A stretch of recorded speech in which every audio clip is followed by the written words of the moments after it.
So, what I'd like to do is I'd like to talk about the basic training or how we go about building this business. Now, understand that this business is brand new for pretty much everybody who comes into it. So, the majority of people have no experience in this industry whatsoever. They have no experience in how do we build this. So it's a change of thinking for most people, just like you. Most people start this business on a part-time basis. So everything that you say and do is designed to be very simple so that anybody can do it. Okay? Does that make sense? Yeah, perfect. So, I'm going to first talk about team building and building a huge group, and then I'm going to talk about how to get customers in a simple way through, samples and everything else. Now, for me, here's a question for you. What would you rather have? Would you rather go out and get 100,000 customers yourself, or would you rather go get 1,000 people who go get 100 customers? The second one. Okay, that's leveraging your time, leveraging your efforts. Okay? Now, what I'm about to show you is this most simplistic way to leverage your time and leverage your effort. Now, understand something. When I built my team in my company, do you guys know the difference between a binary and a unilevel? Okay, for those of you who don't, in a binary, there's only two legs, right? So if I introduce you, there's only one or two places I could put people. So everybody that I build on my team is either going to go on this side or that side. There's only two. So all the people above you typically are going to put people below you because they have to put it in one of those two spots. That's a binary. What I built was a unilevel. It was called a stair-step breakaway. That means that nobody ever put one person below me. That means that I had to introduce people and teach them to introduce people and teach them to introduce people and continue until we found the key leaders, right? No one ever gave me one person. So 500,000 distributors was from me down, not from people putting 50,000 people, 100,000 people below me. Does that make sense? So I'm going to show you how the simple way to do that is that when you apply it in a binary, it goes like wildfire. Okay? So the first thing you have to understand is there's three types of people you're going to come across in this business. Now this is probably one of the most simplistic yet important things you're ever going to learn. No matter what you say or do, no matter how smart you are, no matter how confident you are, no matter how good you are, you're going to come across one of three types of people. The first, well, let's do this. I chose apples as an example because we're all familiar with apples, yes? Yeah or no? I see McDonald's must be popular here. For most people, when you go to the fruits and vegetables section, you have fruits and vegetables and you see apples. So this is very simple. So we're going to say that people are basically one of these three types of groups. The first, a red apple. What is a red apple? How many of you have ever met a positive person before? This half of the room. The other half, we don't know. We're not sure. The same people that go to McDonald's. Positive, open-minded, willing to try new things, right? How many of you ever met somebody who's easygoing, always happy, usually smiling? You could usually tell a red apple because they're pretty easygoing. They like to try new things. They're open to meeting new people. You know, these are the type of people you might say, hey, listen, would you like to try, the products? They'd say, yes, absolutely, great. You might say, hey, came across the business, you want to check it out? They'll say, yeah, sure, what is it? Same people. You might say, hey, let's go check out this restaurant. And they might say, well, I just ate there 1 hour ago, but yeah, let's go anyway. You know what I mean? So these people, you might even say, hey, let's go skydiving. They'll be like, okay, I'm in, right? So these people basically are the people that are open to try new things, open-minded, positive, typically happy people. You'll know when you come across a red apple, whether you're talking about the business or whether you're talking about customers, because when you come across them, very simply, they say yes. You know, hey, check out this business? Yeah, sure. And they do. Hey, try the products? Great, let's do it. And they don't sit and want to analyze everything. They just try it. They're open and they want to go. Does that make sense? You want to spend 95% of your time talking to or looking for red apples. 95% of your time is looking for red apples or talking to red apples. Okay? That is very important. How many of you like sales? Some of you. Okay? If you like sales, you're going to love this. How many of you don't like sales? The majority of you. If you don't like sales, you're absolutely going to love this. Because this approach is not sales. In fact, in sales, you're trying to say the right thing at the right time to convince somebody to go the way you want them to go. Yes? This is not that. In fact, the number one rule, if you want to go fast in this business, is the moment you find yourself trying to convince somebody, you're wasting your time. The moment you try to find yourself convincing them to come check out the business, if you're trying to convince them, you're wasting your time. If you're trying to convince them to try the products, you're wasting your time. Why? You don't need everybody to be a red apple. I built my entire organization off 6 motivated red apples.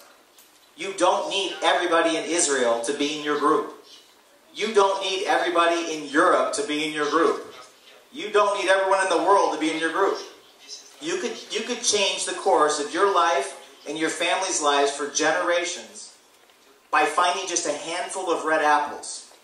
So you want to spend 95% of your time only talking to red apples or working with red apples, looking for red apples. How many of you like the idea of only talking to people who say yes? Absolutely. The other thing is people don't like to be sold. How many of you have noticed I'm this way? I mean, I've been in sales my whole life, but what I felt made me good in sales was I never tried to sell anybody. Like when I would walk into a clothing store, and the first thing the salesperson says is, you know, can I help you? Right away I'd say no. Nope, I'm just looking, thanks. Now, the smart people that sold me things in the past, when I walked in, whether it was to buy a car or clothes or whatever, they wouldn't say anything to me. They'd just say hi. And then they'd go over to the side and just let me be. And then I would come over 2 minutes later with some questions, and then they'd end up selling me. Does that make sense? So when you come at somebody and you're trying to convince them, people's natural reaction is to put up their defense and say, no, I'm not interested. That's their natural reaction. So if you come at people in a sales approach, it won't work. You have to come at it with the attitude that you don't care whether they're interested or not. And quite frankly, you don't care if they're interested or not. You don't need a whole army of red apples. You only need a few, and then those few will tell a few, who tell a few, who tell a few. So, you want to focus on looking for red apples. Also, as a side note, there's a part of your brain, I'm getting a little bit into leadership here, but there's a part of your brain called a reticular activator. It's in the primitive part of your brain. And what it does is it looks for and finds the things you're thinking about. For example, how many of you ever decided at some point in your life that you wanted a new car, right? And you thought about that car, and the moment you made a decision that you wanted that car, you started to see that car everywhere on the streets. Right? That's the part of your brain. That car was always there. It was always in the neighborhood. You just didn't see it because you weren't looking for it. So you want to get focused on looking for red apples only. Looking for red apples who want to say yes. Yes to the business. Yes to the products. Yes. That's it. You start looking for red apples, you will find your red apples because they're everywhere. If you're not looking for red apples and you're just looking for anybody, you'll find just anybody. Does that make sense? Second group of people, green apples. Now, a green apple, you'll know right away because they're kind of in the middle. Let's pretend we want red apples and we have green apples. That means they're not quite ready yet. They're kind of in between. You'll know a green apple because they have lots of questions. How many of you have met a green apple before? I think all of us have, right? Now, these people have questions. It's okay if they're a green apple. It's okay if they have questions. That's fine. In fact, if you have a green apple who has questions, do your best to get them the answer. Or, if you're like me, I just point the green apples to where to get the answers. For example, if someone was a green apple and started asking me questions about the products, I'd send them to the website. Does that make sense? I'm too busy finding red apples building millions of people in my downline. I don't have time to answer questions about products, and I'm not a doctor. Does that make sense? So, if someone starts asking me questions, here's what I always say. You know what? Good question. I don't know the answer. Why don't you go to the website, check it out, and if you still don't have your answer, come back and let me know. If they come back to me, then I tell them about a little thing called Google. Right? If they still don't have the answer, then I'm going to have them call the company and get the answer. Does that make sense? I'm not Dr. Anzelot. I'm not a doctor. I'm too busy building my team. I don't have to have all the answers. While you're trying to mess around with green apples, trying to answer everything and sound sophisticated, I'll build another 100,000 people. No questions. You can ask me at the end. So, does that make sense to everybody? So, with green apples, it's okay. If they're a green apple, no problem. Just literally get them the answer or point them in the direction of getting the answer. Now, the second type of person you will come across is what's called a smart green apple. This is most of you. A smart green apple is somebody that feels they have to know everything, right? They have to know everything. In fact, how many of you have ever met somebody that loves to know everything about everything? Right? We all have. They want to feel like they know the answers because that makes them feel more secure with what they're doing or their life. How many of you ever met somebody that loves to be right? Right? They'll go down fighting until the end of days, proving that they're right. Okay? Sometimes you will come across certain types of green apples that aren't asking questions just because they want to know the answers. They're actually trying to show you how much they know. They're trying to prove to you that you don't know, right? Or they're challenging you by their questions to see what you do know, just to show that they're smarter, or just to show that they're right, or just to break down whatever you're doing. So, this type of green apple, no matter what you say or do, you're not going to win that conversation. How many of you have ever gotten a conversation with somebody that no matter what you say or do, you were not going to win that conversation? Right? So, if you come across a normal green apple, answer the questions, send them to where they can get the information. If you come across one of these super high intelligent green apples that want to be right about everything, let them be right. Again, if I come across those people, even if I know the answer, the first thing I'm going to say, if I realize they're just trying to be super smart, I'll say, you know what? I don't know. All I know is you should go to the website and check it out and let me know if you have further questions. I don't even engage with those super high intelligent green apples because I don't even want to go through the headache. I don't want them to drain my energy. How many of you ever gotten in a conversation with somebody that so wants to be right that it just drained all your energy? The majority of people in this business make a mistake, and what they do is they go out and they start running into these green apples. They run into the normal green apples, and then they run into the super intelligent green apples. And the problem is that most people spend all of their time trying to convince the green apples to become red apples. Does that make sense? You only want to spend 5% of your time talking to or working with the normal green apples. You want to spend 0% of your time with the super high intelligent green apples. Does that make sense? How many of you right now can see that if you stop spending time trying to convince green apples, it's going to save you a lot of headache and a lot of energy? Okay? Don't do it. It's not worth it. People are going to make their own decisions. Get them to the place where they can get their answers. If they turn into a red apple, they're going to turn into a red apple. If they don't, they never were going to do that anyway. Some people will actually want to be a green apple for a period of time. They're going to sit and watch you. They're going to see if you become successful. They're going to watch and see if you have success over time. And then maybe 6 months, 4 months, 1 year later, they'll come around and turn into a red apple. Or some of your green apples are so caught up in looking good that they'll never join. They'll never do the business because they're so caught up in trying to look good to everybody.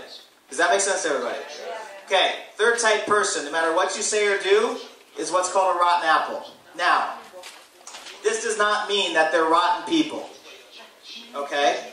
This just means they're not open to anything at all. They're not open to the business, they're not open to the products, and probably they're not open to many things in life. Now, how many of you have ever met somebody who's just simply not open? Right? You will come across these people. You're going to come across people who, no matter what you say or do, you talk to them about the business, they're going to say no. You'll know you have a rotten apple because they're going to no. Talk to them about the products. Absolutely not. You know? Do you want to go to a restaurant? No. You know, it's almost like, can I give you some money? No. You know, it's like, these people, no matter what you say or do, they are not open. They're not open to new things. They're typically not open to new people. They go from, you know, that they stay in a little box in their life, and that's their life. You know, I give you an example. You know, my brothers live in a certain life. They live in Iowa. And they go from work to the company. They bought my father's construction company, and they work it together. So they go from work to the office, to work, to the office, to home, to the office, to home, to the office, and they do this 6 days a week. On Sunday, they go to lunch with their family. On Monday, they do the same thing. And that's their life. They don't do anything else different. Back and forth. Their whole life. I think the only place they've ever traveled was my brother went to Mexico once, and my other one went to Jamaica. That's it. They have no life outside of their routine. So if you talk to them about something new that's outside of that routine, outside of that box, they're not open to it. They're just not going to be open because it's something they don't know, and they're not the type of personality that wants to try something they don't know. Does that make sense to everybody? So, when you come across a rotten apple, very simply, you do two things. Okay? If they're not open to the business, then you ask them to do you a favor and try the products. By the way, I approach everybody about the business first, and then if they don't want to do the business, about the products second. So I approach everybody about building the business first, and then if they're a green apple or a rotten apple, if they're a rotten apple, I ask them to do me a personal favor and try the products for me. Does that make sense? So I ask the rotten apples to try the products, and the second thing I do is I ask the rotten apples to give me a referral. So, what's your first name? Slava. Okay. So let's say that Slava, let's say I talk to Slava about, you know, joining the business, and I'm going to ask him, be a rotten apple, okay? Act like a rotten apple. 1 second. First I have to ask you. Do you want to do it? Who speaks good English in the first row? Who can be a good rotten apple? You can? Yeah, sure. Okay. So, I'm going to say, hey, what's your first name? Denise? Yeah. Okay. I'm going to say, hi Denise, it's Jeff. How are you? Great. Good. Hey, listen, do you have a minute? Yeah. No. No. No, wait, she can be open for 1 second. Sorry. No. Be open for 1 minute. Just go with me for 1 minute, then you be rotten.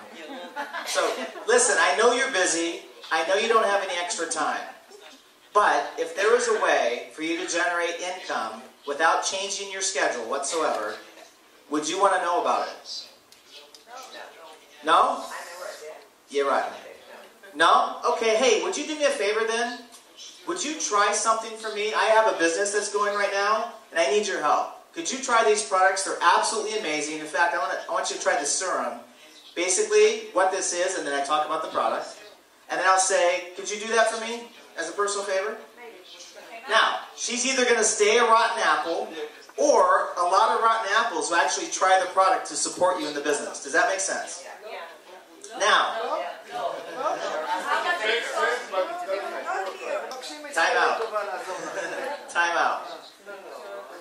Now, hang on. If that's not working for you, then they're not being red apples. They're just saying no. Okay? And you can't change that. My point is, we've gotten a lot of rotten apples to try the products just because we asked them to do us a favor. If it's not like that here, then there's nothing you could say or do to get them to try the product. Nothing you could say or do. But you might be surprised. The other thing that we like to ask rotten apples is, hey, Danette, who do you know that maybe wants to make an extra, I don't know what it is in shekels, 2,000 to 3,000 euros per month part-time? My sister. Your sister? Great. I ask rotten apples for referrals. Does that make sense? To who she knows that may be interested, and I usually give a figure that's normal, like 2,000 or 3,000 euro, I don't know how many shekels that is, right? And I'll say, who do you know that would want to make that part-time? You'll be shocked at how many rotten apples will actually start giving you names. They'll start saying, oh, you should call my sister, my brother, they both would probably be interested in something. Now, she doesn't even know what we're doing, because she was a rotten apple. But she's still going to give referrals. Maybe it works here, maybe it doesn't. But if you don't ask, you'll never know. Now, I was told, I'll get to questions when I don't want statements. I'm in the middle of the training. So, bottom line is, we did this in Asia, where everybody was like, no, you can't ask rotten apples for anything. And I said, okay, we'll just try it. Now, these are diamonds who are making a lot of money.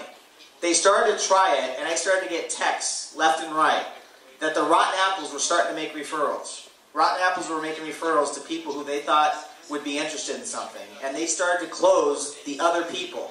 So, if you don't want to ask a rotten apple, you don't have to. If you don't want to ask them to try the product, don't do it. If you don't want to ask them for a referral, don't do it. My point is, rotten apples are going to be no matter what you say or do. What you do from that point is up to you. Does that make sense to everybody? Now, the group that I really want to warn you about is what's called the rotten apple. The rotten apple. The double rotten apple. Okay? This is the group that will not only say no, but they're going to try to do everything they can in your power to talk you out of doing the business. How many of you met them already? Yeah. You need to know this group. Because not only are they going to be negative about pretty much anything, but in the name of love, they're going to try to convince you not to do this and that it's not going to work. Now, you need to know this because your rotten apples are going to be disguised as your family and friends. Think about this. Think about it. My own father is a rotten apple. Now, I love my father. It's my father. I love my father. But when I first wanted to move from Iowa to Los Angeles, my dad told me this. Son, are you crazy? You'll never make it. The city's too big. You don't have any money. You'll be back to me within 1 month looking for money. That was my father. Good support, right? So I went to Los Angeles. I got a job in one company. It's my only corporate situation. And in less than 2 years, I doubled my company's sales. So I created 12 million in new sales in 2 years, and the company had been around 75 years. My salary doubled. I got a company car. I'm 22 years old. I get a company car. I get a mobile phone. Do you guys remember the mobile phones that came in the case? I thought I was cool with the mobile phone, you know, walking with the case, right? So my life looked really great. So my dad, you know, and I had insurance from the company. So my dad was like watching all this. Well, I decided that I didn't like working for other people. I decided that I didn't like my boss and that I wanted to have my own business. So I told my father I was going to go into real estate. Are you crazy? I thought you were intelligent. The market's not good in Southern California. Now here's my father, who owns a construction company in Iowa, who all of a sudden he's a real estate expert in Southern California real estate, right? All of a sudden he knows everything. It's commission only, the market's not good, you won't make it, I thought I raised you better than this. I go off, and in real estate, my first year part-time, I made 3 times the money I was making in my career. My father didn't say anything. After that, I went on and I became one of the top real estate agents in the United States. My father saw my lifestyle change. The new homes, the cars, the rental property, everything, right? He didn't say anything. About 2 years later, he said, "Son, I'm glad you listened to me about real estate." I'm sitting there thinking, you know, you're the one, I didn't say it, but I'm thinking, you're the one that tried to talk me out of it. I just smiled and said, you know, I'm really happy that I had the opportunity, right? So, when I told my father that I wanted to go in, I was going to start a new business in networking part-time, oh my gosh, I thought you were the smart one. You don't know anything, you have a great situation, you're making more money than you've ever made in your life, you have this amazing lifestyle, you have the freedom, you have this, you have that. I went off and I started to do it anyway. My father and my brothers spent the next 19 months trying to convince me not to do the business. It got to the point where I told them that if they wanted to keep talking to me about business, I wasn't going to talk to them.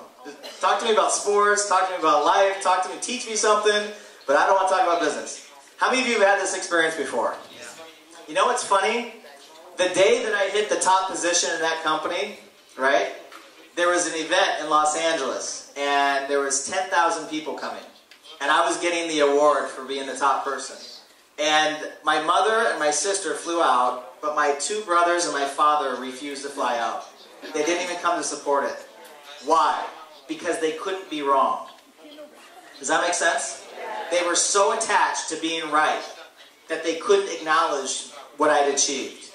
Now, they've been like that my whole life. Finally, last year at Thanksgiving time, which is the Thanksgiving in America, my little brother called me.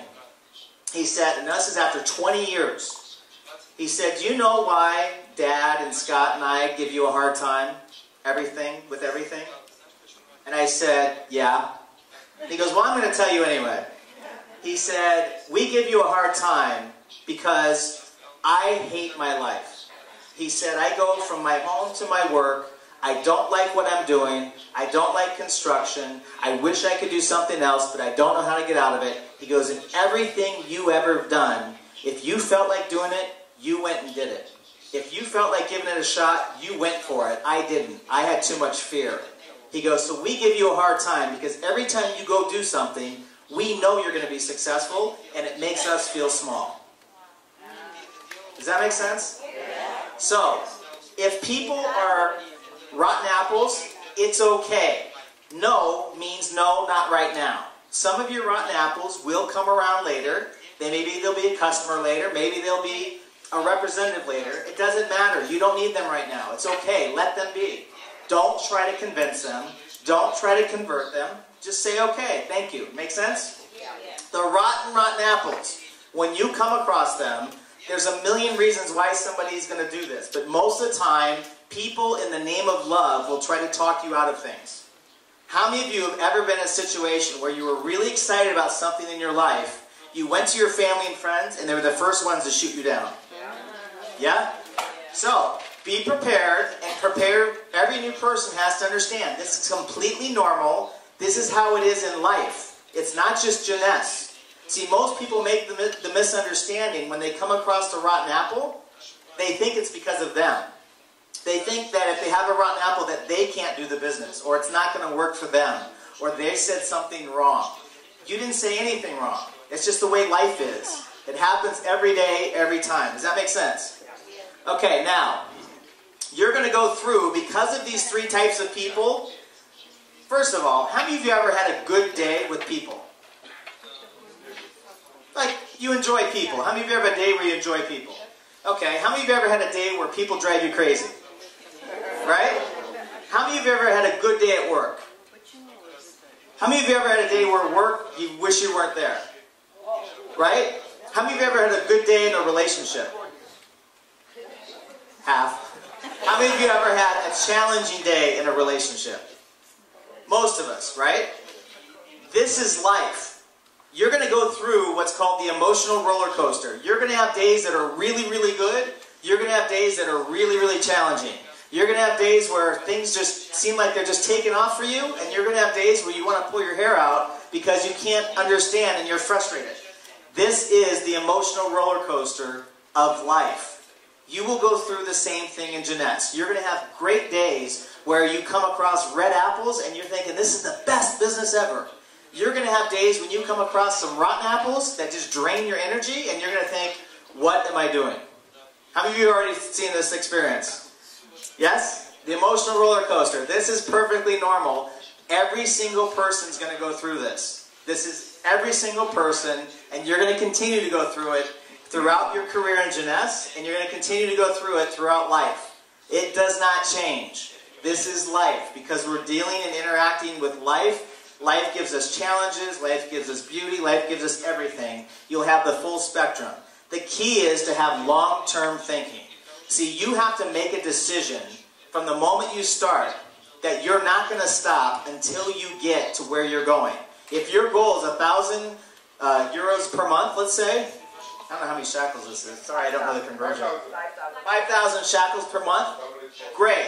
You're not going to stop until you hit 5,000 shekels per month. If your goal is 10,000 shekels per month, you're not going to stop no matter how many good days or how many bad days until you hit 10,000 per month. If it's 100,000 per month, you're not going to stop.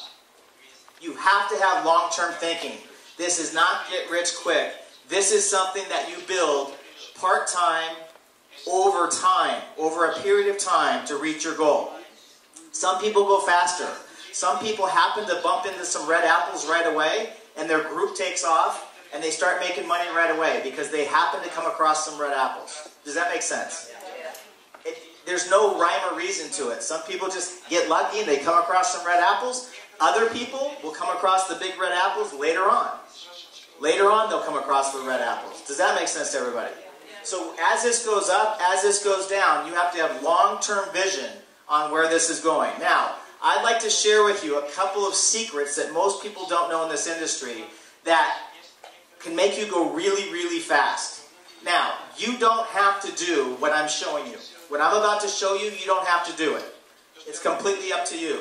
I'm going to show it to you, and if you do it, it'll quickly increase how fast your group grows.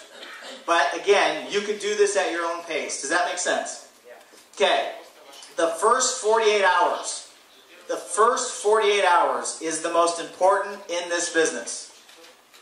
The first 48 hours. Now, if a new person joins today, their first 48 hours is the most critical time in their business. If you have been involved in Jeunesse for 1 month, the next 48 hours is the most critical time in your business. If you've been involved in Jeunesse 1 year, the next 48 hours is the most critical in your business. If you've been involved 2 years, it's the next 24 to 48 hours that's the most critical.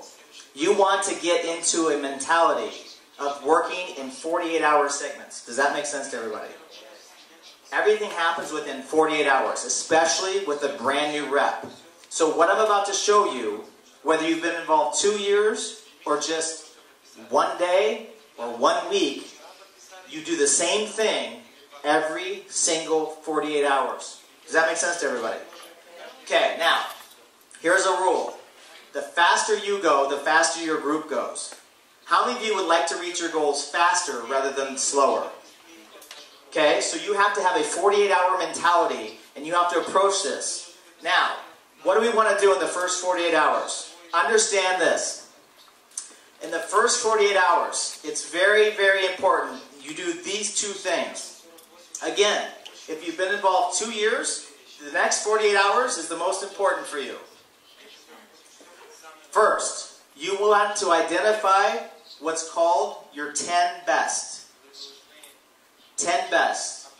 The 10 people that are the most successful, most motivated people that you know. The people that you are sure will never do this business because they're far too successful. They have no time whatsoever. Does that make sense to everybody?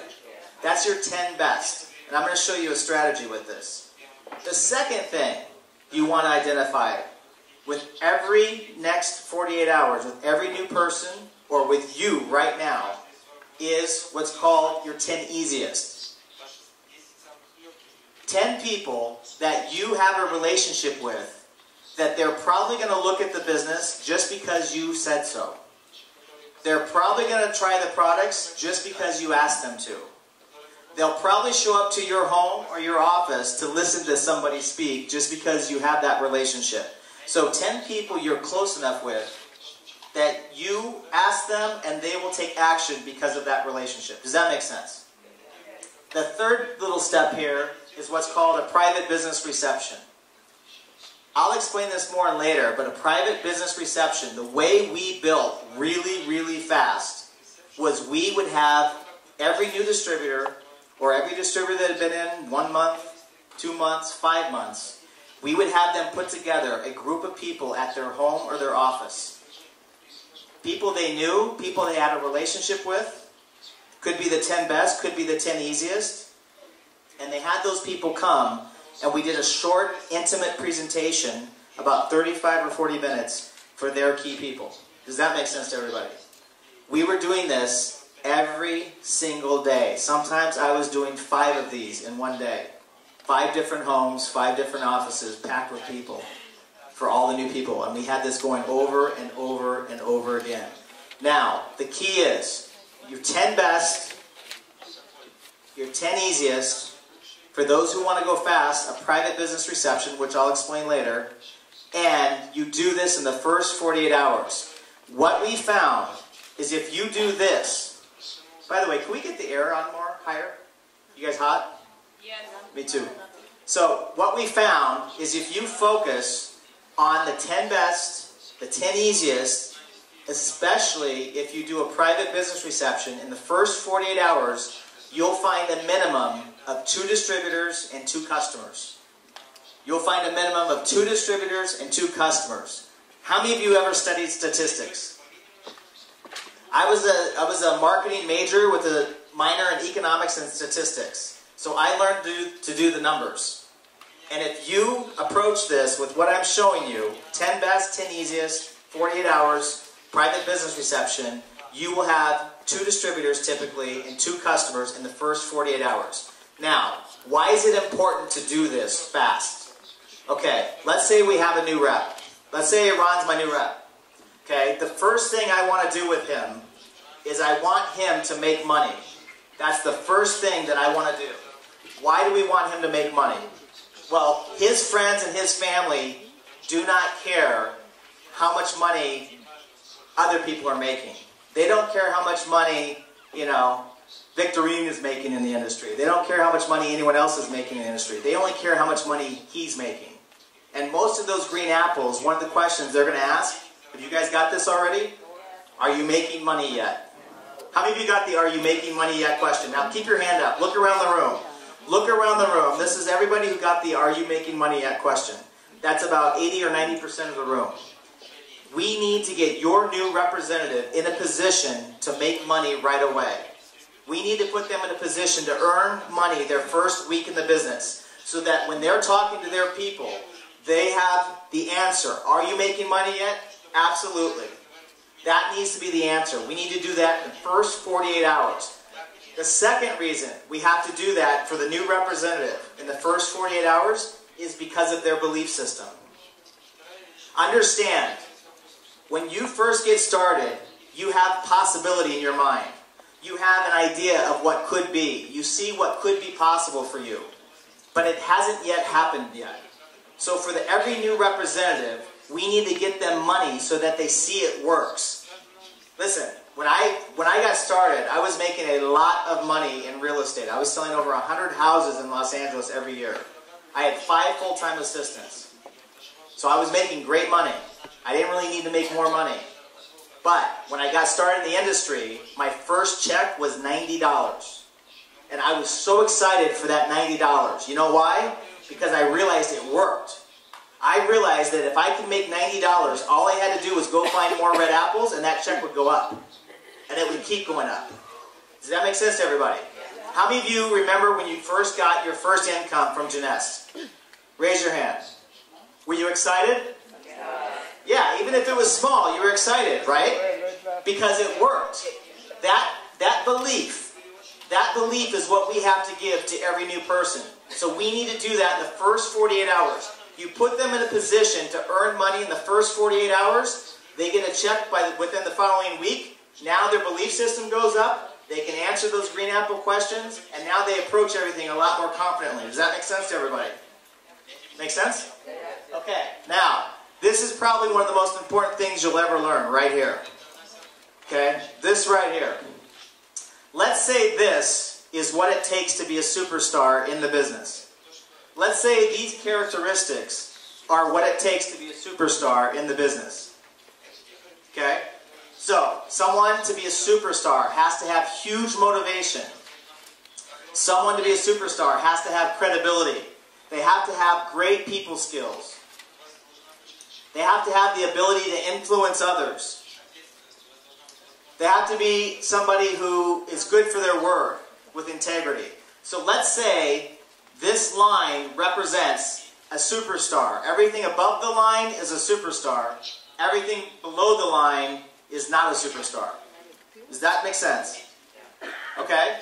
So, with this, I'm going to give you a scale, on a scale of 1 to 10.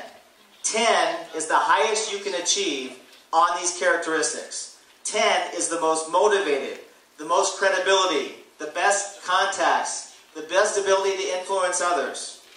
So that 10 represents the highest possible superstar with the highest characteristics. The 1 represents the person that has none of these characteristics. Make sense? Now, for this example, let's say you're an 8. Let's say all of you are a number 8 for this example. So you have the basics of what it takes to be successful at a huge level in Jeunesse. Now, because we're human beings, all of us are concerned with looking good. Would you agree? We're human beings. We have what's called an ego. So all of us want to look good. So every person has the same symptoms of an ego. We all want to look good. We all want to sound good. We all want to feel good about ourselves. We all have insecurities. We all have all of it going on. It's part about being a human being. Make sense? You're an 8, and you're a human being, and you want to look good. So, when you start making your list of the people that you want to talk to about this business, right away, what do? You start thinking about people that will listen to you. You start thinking about people that you can talk to, and they're going to take a look just because you said so. You start thinking about people that you can make every mistake, and they're still going to look up to you. You start thinking about people that respect you. How many of you have done this? Make sense? You don't know you do this. You didn't even know you do this. I'm going to show you something you're not even aware of. What happens is you call the people that you feel comfortable with. So you call people that look up to you, typically. So, if you're an 8, you're going to call someone who's a 7. And the 7 gets involved, and the first thing they do is they want to look good too. They want to call the people that they feel comfortable with.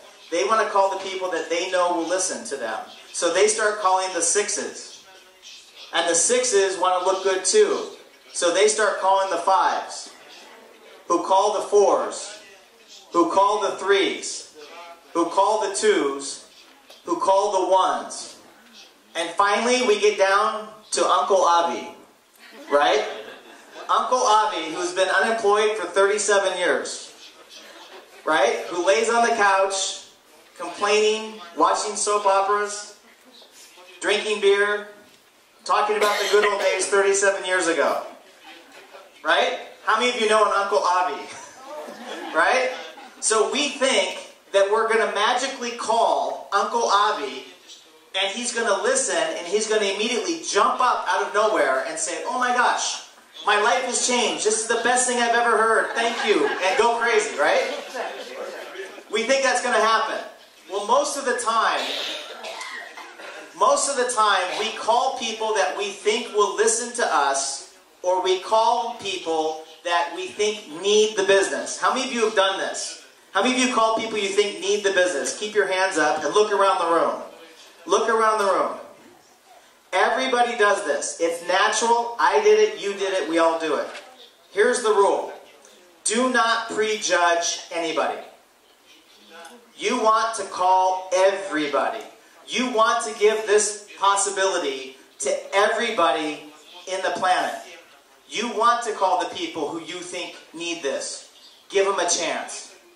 You want to call the people you think really need the money or could use this. You want to call everybody. But I'm going to show you a secret. I'm going to show you a secret. How many of you ever heard the statement, past success is a good indicator of future success? Your past success is a good indicator of your future success. If you want something done, typically you give it to a person who's busy because they find a way to get it done fast. Let me ask you a question. If you were going to start a multi-million-dollar business, who would you want to run the company? Would you want Uncle Avi? Or would you want someone who's successful, motivated, sharp, intelligent, who has a track record of success to run your multi-million-dollar company? Now, again, don't prejudge. Give every person the opportunity to become something that they're not or become more than they can be. However, what happens is most people call people that may need it desperately. And then they call people who need it desperately. And they call people who need it desperately, who call people who need it desperately, who call people they need desperately. And pretty soon you're in a group of people that are not motivated. They don't connect well with people. They don't have a lot of credibility. They don't have a track record of success. And you think you're going to build a huge team with these people. Does this make sense to everybody? Okay, here's the thing. How many of you notice that when people are struggling for money, they typically are more of a rotten apple? Yes. Right? When life is hard, people typically become a little bit more negative. We've all been there. When life is frustrating, people are frustrated. They're not necessarily open to new things because they're worried about survival. They're worried about paying the bills. They're worried about where they're going to get food. Let me tell you something. I was at a point in university where my father, I didn't know it, but he had claimed me on his taxes. And so I was supposed to get what's called a Pell Grant, which was $2,500 US. And I went to collect my Pell Grant in university. And when I went to collect it, they told me I couldn't get the money. And I asked why. They said, because you've been supported by your father. Well, my father hadn't been living with us since I was 11 years old. So I'm thinking, what do you mean? I haven't been living with him. They said, well, he claimed you on his taxes. So my father claimed me on his taxes even though I wasn't living with him. So I couldn't get the money. So that was $2,500 I couldn't get. So for the next 3.5 months in university, I didn't have money to eat. My mom didn't have money. My friends didn't have money. I was actually going through the trash cans to get, in the United States you have Pepsi and Coca-Cola and everything. I was going through the trash cans without telling anybody so I could get 5 cents for every can. And then I'd take those cans back and cash them in so I can get maybe soup for the day or pizza for the day. And I did that for 3.5 months until summer came and I got a job in the summer. So my attitude at that time, I tried to stay as positive as I could. But I was going hungry. So my attitude wasn't like here. I wasn't open to new possibility. I was worried about if I could eat for the day. Does that make sense to everybody? So I'm not saying don't call everybody. What I'm saying is most of your rotten apples are going to be people that are struggling heavily right now. People that really need this the most. Give them a chance to be a red apple. Give them a chance to see the possibilities. Give them a chance to try the products. But the secret is your red apples are here. Your red apples are right here. The people that you think will never do this business will be the first ones to be red apples. The people you think don't have time to do this business are going to be your red apples. The people you think are too successful and they don't need the money, they're going to be your red apples. Why? They're already successful. How many of you have noticed successful people always make time for things that are worthwhile? Successful people are always tapping into their network to get what they want. If they want theater tickets, they're going to call a friend and pull a favor to get those tickets. If they want a good deal on a special restaurant, they're going to call a friend that they know and see if they can get a special deal. How many of you have noticed this about successful people? They're always going to their network. They're always going to their contacts and using those relationships between each other to figure out how they can get what they want. Make sense? So when you bring them something like this, the money to join is not an issue. The money for the products is not an issue. They already make money. They're already super motivated. They're already successful. They're typically more open. These people are typically more open to new things. These people are always looking for new ways to make more money. They're always looking for ways to diversify. Usually you have successful people, you'll hear they're in 2 or 3 different ways of making money, 2 or different ways of income streams. They actually are more open and they join faster and they do more.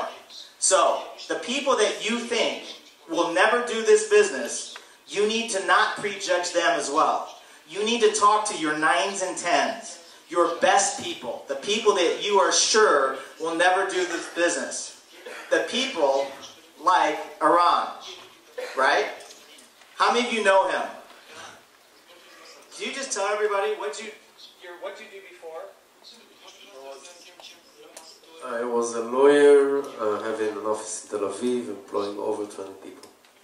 Law office of 20 people. Yeah. How many hours a week did you work? 25 multiplied by 8. So he was working every single day. Yeah. Right? 7 days a week? 6 days a week? 7. Yeah? Also Saturday, always preparing and so on. Okay, so you had no time. Sure. Right. Why did you choose to get into this industry? Because I wanted time, I wanted to have time to go to toilets and stuff like that. And what's happened since you got into this industry? My whole mindset changed. After 2 years in this industry, it was making more money than law offices with 23 employees in Tel Aviv. I was able to quit my law office and raise my kids and do my lifestyle and change. And what's happened in Israel since Jeunesse? You saw yesterday, but it's growing and it's soon, really soon, it's going to boom. Absolutely. Yeah. Okay, so this is a 9 or 10. Does that make sense? This is one of your 9s or 10s. This is one of the people that you typically would not call. Attorney, too busy, too successful, over 20 people in his office. There's no way he's going to do Jeunesse, correct? No way. You want to bet? First one to be a red apple. The first one to be a red apple. How many of you wouldn't mind to have sponsoring Iran before? How many of you wouldn't mind getting paid on everything he does? Make sense? Let me tell you, with me, I didn't have any time. 90 hours a week I was working. But my sponsor had enough insight to call me. She called me and took a shot at it. She didn't prejudge me, and I thank God for that because she changed my life and thousands of people's lives. She called what she felt was one of her best people. That best person, the first 2 days, my first 48 hours, I put 62 people in my living room. 62 people. All of those people made 100,000 or more, and this is 1996. I called my friends and said, get over to my house. 62 people. 6 joined right away. Some of them were green apples, some of them were rotten apples. To me, it didn't matter. I didn't care. Within 19 months, I replaced my real estate income. Within that time, I think about 90% of them ended up joining later. Does that make sense? But I built my entire group of teaching people, call everybody, but go after the 9s and 10s first. The 9s and 10s are the people that are going to make you the most money. One of your 9s or 10s will bring you the same income as 100 of your 1s or 2s. One of your 9s or 10s will bring you the same income. I was going to meetings because we started to build off 9s and 10s. We found our red apples were in the 9s and 10s. The people that were far too busy, far too successful, would never do it. We started to go to these people, right? And literally, as we went to these people, they were putting 20, 30, 40 people in a room. I was showing up within 2 days of them joining, and there was 30 or 40 people in the room because they had influence over others. They had credibility. And most of those people joined just because this person joined. Does that make sense? So what would you rather do? Show up to someone for a cup of coffee and try to convince them to become motivated because they need it in their life?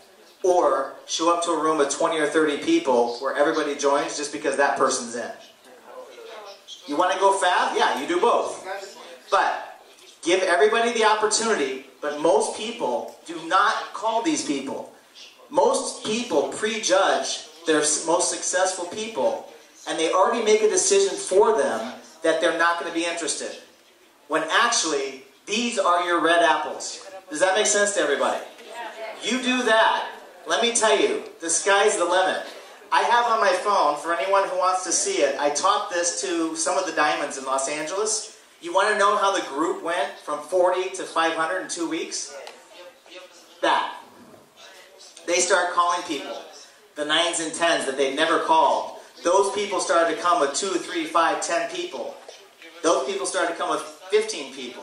And within 2 weeks, it went, and that meeting was just under 500 people where Scott and I did it for Super Saturday 2 weeks later.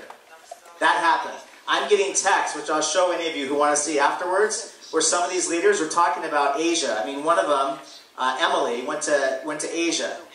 She's talking, and one of her big leaders, I think it was Shanghai in China, was frustrated because she'd been involved, and she felt like she was running out of people. So she did, the leader, Emily, did what I taught her to do. She asked the right questions. She found the person knew a whole group of 9s and 10s, and the person already had, out of 5 phone calls, 2 red apples that joined within 24 hours. Does that make sense? And I'll show you the text. I was in Los Angeles, and I was doing a leadership training, and I was teaching this. And one of the women, who's one of the leaders in Los Angeles, got a very funny look on her face. And I started to kind of figure out what was happening. She was thinking about all the 9s and 10s she did not call. Now, this is one of the top leaders in the company, right? And she's sitting there looking at me. And I said, okay. I go, let me ask you a question. I go, what do you do for your business? And she said, I've been retired for 10 years from the insurance industry. So here's somebody who financially had retired and had been retired 10 years.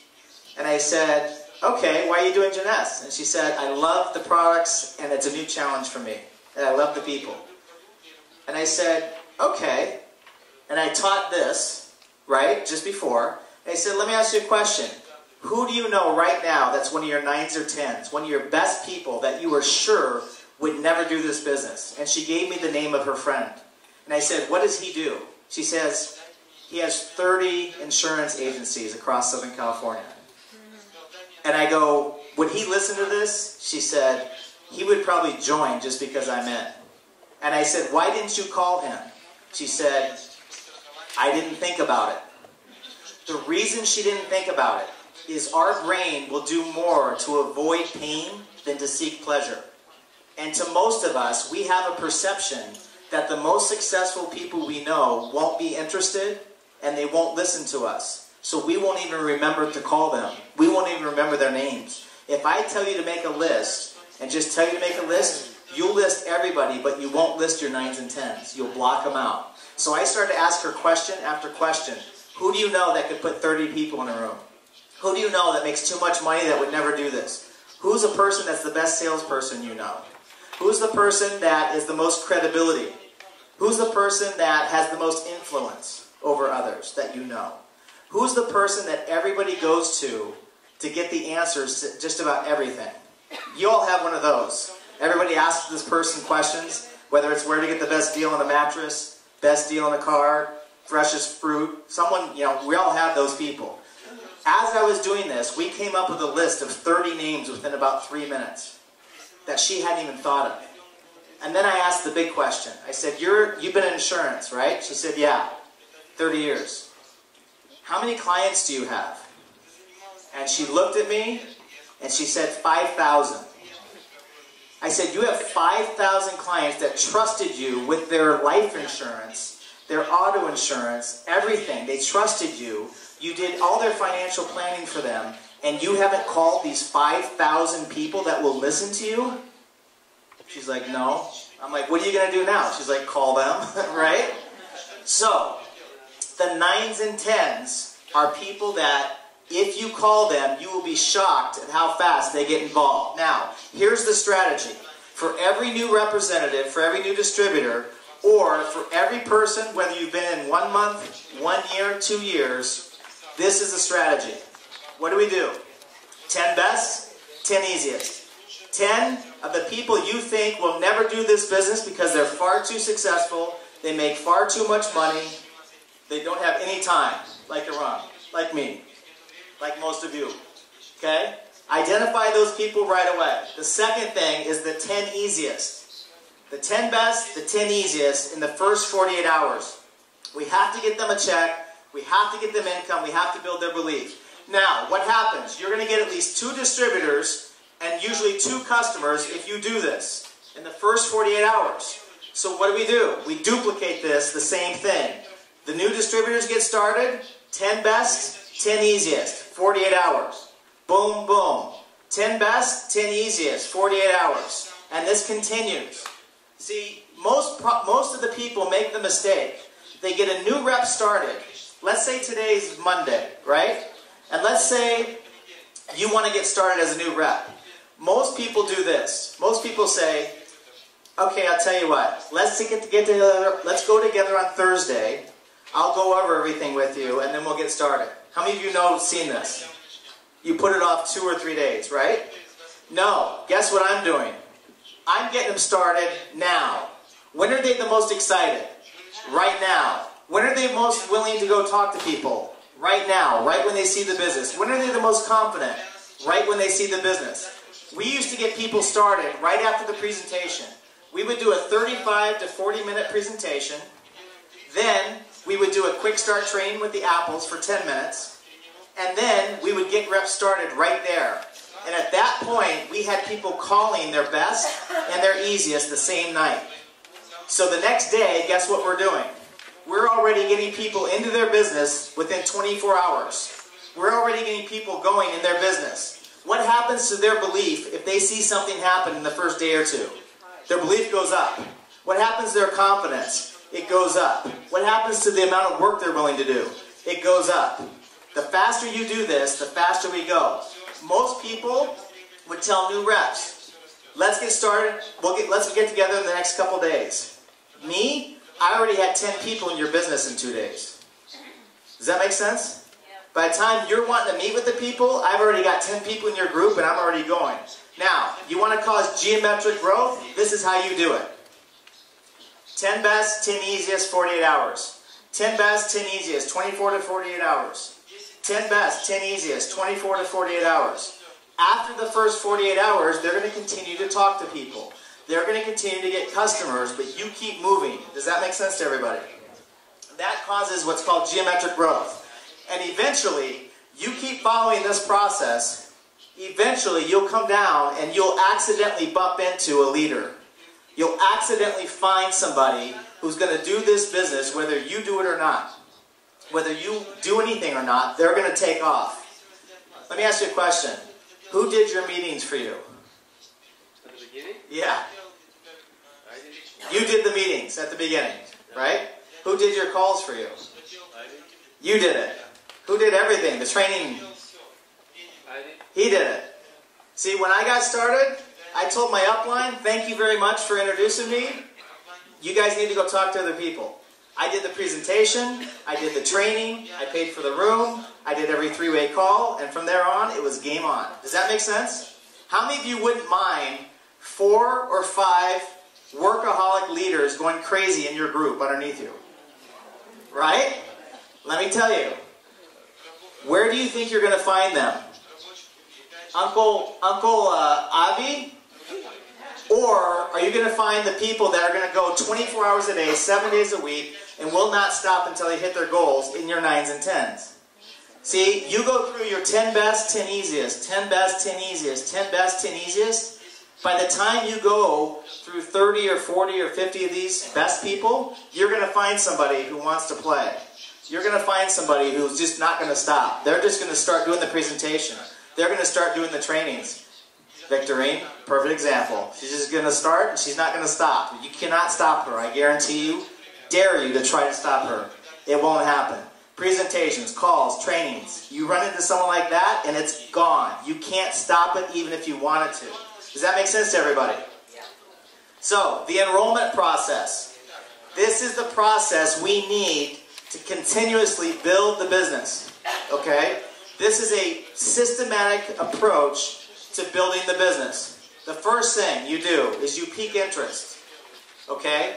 The first thing you do to pique interest. Pique interest means you're raising the curiosity of another person. Now, when you pique interest, that doesn't mean you explain everything. That just means you get them curious about the business. Does that make sense? I'm going to talk about this a little bit more. The second thing we do is we edify a third-party expert, or we bring in a third party. That's the second step. I'm going to talk about that in a second as well. Then we do a presentation and a quick start training. Every single time you do a presentation, when you're showing the business model, how it works, you need to take 5 minutes and show them the apples. Why? The apples do two things. When you show them the apples, number one, it shows them how simple the business is. Number two, it prepares them for the fact that there will be some green apples and rotten apples, and no matter what they say or do, they will come across these people. Because if you don't show them the green apples and the rotten apples and the red apples, if you don't show them that, and they go out and they talk to a family member who's negative, they're going to think the business is not going to work for them. They're going to think that they're doing something wrong and they'll never make it. The red apple, green apple, rotten apple prepares them that it's very normal that no matter who you are, there are these groups. It's going to be normal to run into these groups, and this is how you handle these groups. Does that make sense to everybody? So the presentation goes right away. Every presentation is a quick start. Okay? After that, we move them to training events. We want to move them to a training, a consistent training event, whether it's a webinar, a conference call, something where they're getting the basic training, which is what we're doing today. From that, you do corporate events, okay? The corporate event, which we talked about, is the most important thing you could do. Milan, Italy is the most important thing you and any of your team members can do. It builds belief, which is the one thing all these other processes cannot do. We give you 100% belief and confidence that if you go to work and you go sort for red apples, you'll have the success you want. And then basically this continues and you keep repeating the cycle. So for every new representative, they go through each process. Each of these steps is very important. With each step, you increase the belief of your new distributor. With each step, you increase the probability that your new distributor will have success. If you skip any of these steps, you are diminishing your possibility. The more steps you go through, the higher percentage of success you'll have with distributors. The less steps you go through, the smaller percentage of success you'll have with distributors. Does that make sense to everybody? Peak interest, real quick. I gave the example earlier. Don't worry about writing this down because we have these printed out for you. We have these and we're going to hand them out, so you don't need to write it. I just want you to focus and understand why this works. Okay, the number one mistake people make when they go out and they start talking to people about this business is they start telling them too much information. How many of you did the same thing I did? When I first started calling people, I was doing this. Steve, oh my gosh, you have to come to my house, you have to check out this business, it's the most incredible thing you've ever seen, you can't even understand, there's so much money in it, everyone's so excited, the products are great, this thing's going to go global, we're going to make so much money, you got to go to my house right now. How many of you did that? Okay, most new people will get so excited that they do what's called, they fire hose somebody. You cannot give someone a drink of water with a fire hose. You have to give them a sip. Our job to be successful is to go through and to drop everybody's wall. How many of you have noticed that human beings have huge walls up? Right? We protect ourselves. We're very skeptical in nature as human beings. We think we've seen it all, we've heard it all, we've been through some experiences that were not pleasant in our lives, and so we tend to try to protect ourselves, right, from new things and new people that we don't know. How many of you would agree with this? I think personally, two cultures that try to protect themselves the most, that have the most walls, well, three. Russian, big wall. But once you get past the wall, they're the best people ever. Israeli, big wall. Once you get past the wall, they're family, right? And French, big wall. If you could ever get past the wall. Right? But all of us as human beings have a wall up. We all protect ourselves. All of us, what's the number one thing we all have in common? We are busy. You know, we are busy. Hey, do you want to check out a movie? Nope, I don't have time. Hey, do you want to go to this restaurant? I can't, I don't have time. Hey, I'm having people at my house. Do you want to get together? No, I don't have time. How many of you would agree that's the number one thing that everybody has in common? It's the number one epidemic in the world is no time. That's the number one thing that prevents people from living life. That's the number one thing that's causing people illness, is the stress and no time. So, our job, if we're doing this appropriately, is to bring down people's wall long enough for them to decide if they're a red apple, a green apple, or a rotten apple. If you want to change people's lives, get good at not saying too much. Get good at just making them curious, and get good at bringing down their wall long enough. They'll decide if they're a red apple. They'll decide if they're a green apple or if they're a rotten apple. Our job is this. So, my approach, very simple. So, hi, it's Jeff. How's it going? And then I say, listen, do you have a minute? The reason I say, listen, do you have 1 minute, is because if you catch somebody in the middle of something, they're not going to listen to you anyway. They'll be like, no, hey, I can't talk. So, what you do is listen, do you have a minute? If they say yes, then you proceed. If they say no, then you say, listen, very important, when can I catch you for about 1 minute? I have to talk to you. Does that make sense to everybody? Okay, the first thing I say is, I know you're busy and you don't have any extra time. Why do I say this? Because what's everyone's number one excuse? I'm busy, I don't have any time. So, if I say to you, I know you're busy and you don't have any time, most of the people are not going to say it back to me because they're going to look silly. Right? Because if they say to me, well, Jeff, I'm sorry, I'm busy. Yeah, I know. I'm the one that just told you you're busy. Right? So they won't do it. But if they do it, you're like, yeah, I know. Weren't you listening? I told you. I know you're busy. I know you don't have time. But, the word but cancels everything before it. So first you acknowledge they're busy and they don't have time. And then you say but, which cancels it. Make sense? If there is a way to generate an income, additional income, without changing your schedule, would you want to know about it? Not would you want to do it, not would you want to join, not would you want to try the products. If there is a way to generate an extra income without changing your schedule, would you want to know about it? Now, how many of you, I know you're busy, I know you don't have time, but if there was a way to generate an extra income without changing your schedule, how many of you would be interested? Look around the room. This question gets the answer you want 90% of the time. People are going to say one of two things. Yeah. Or yes. Or yes. What is it? Make sense?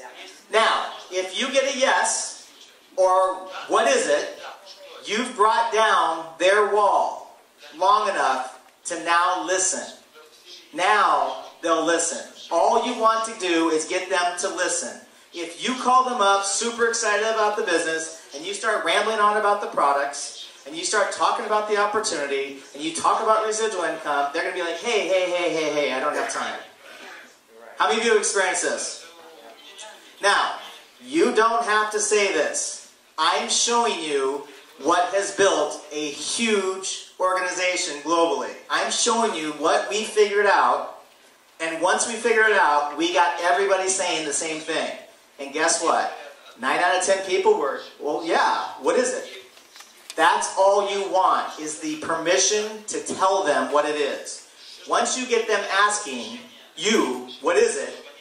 Or saying, yeah, I want to know. Now you've got their ear. Now they're listening. That's all you want to achieve. Does that make sense to everybody? So tell me what. Tell you what is it? I'll get into this.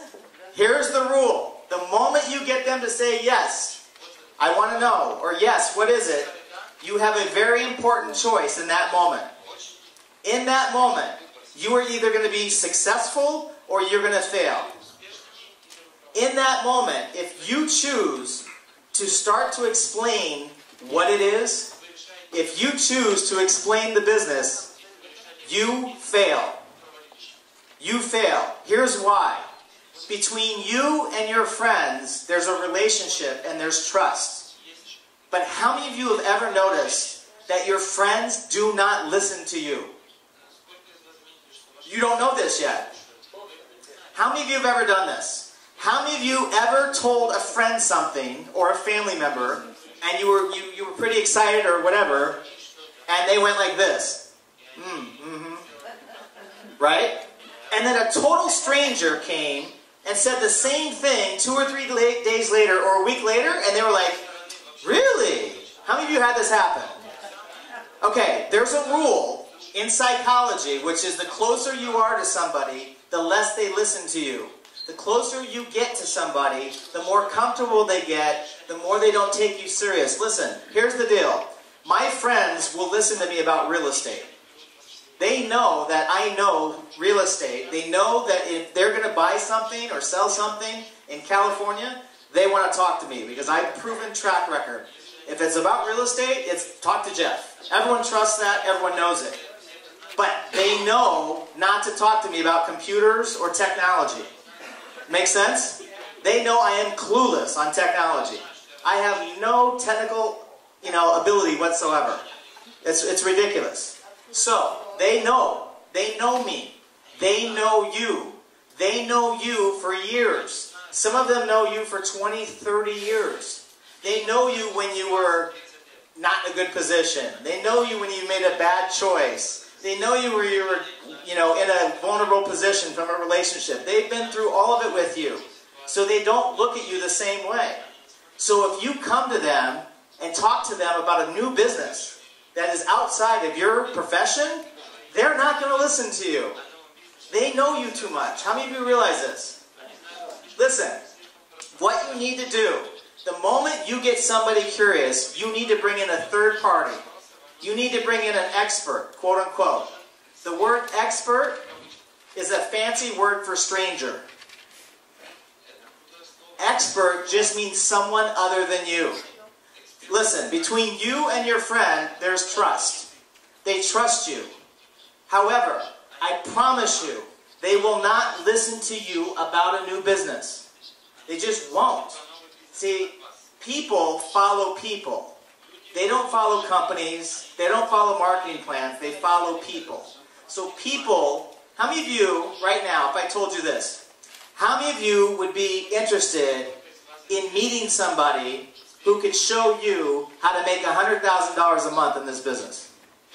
Raise your hand if you'd be interested in meeting somebody who could show you how to make $100,000 a month. You guys would not be interested in meeting that person. No? Not at all. Oh, you would? Okay. Well, I could show you that. Everybody I've taught, it makes $100,000 a month or more. Everyone I teach, everyone I mentor personally, it makes $100,000 a month or more. So, how many of you were actually curious to meet somebody who could show you how to do that? How many of you? Okay. Far more curious than hearing a training. Yes?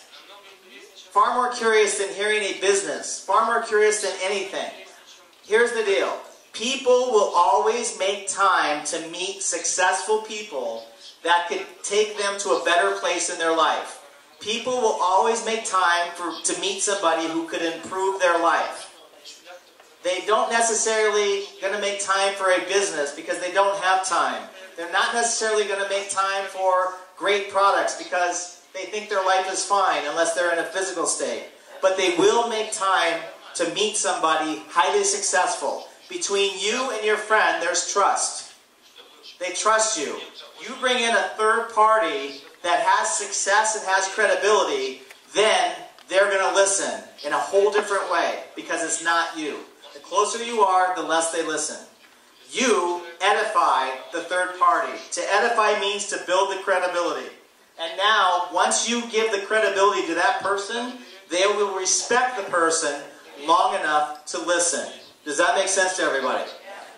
How many of you have seen this happen in live? This is important. How many of you have actually seen a three-way call? How many of you would like to see a three-way call? 2 of you? 3 of you? Okay. I'll show you really fast what a three-way call looks like. Okay? I'll be both the person piquing interest, I'll edify, and then I'll be the expert, so you can see all three.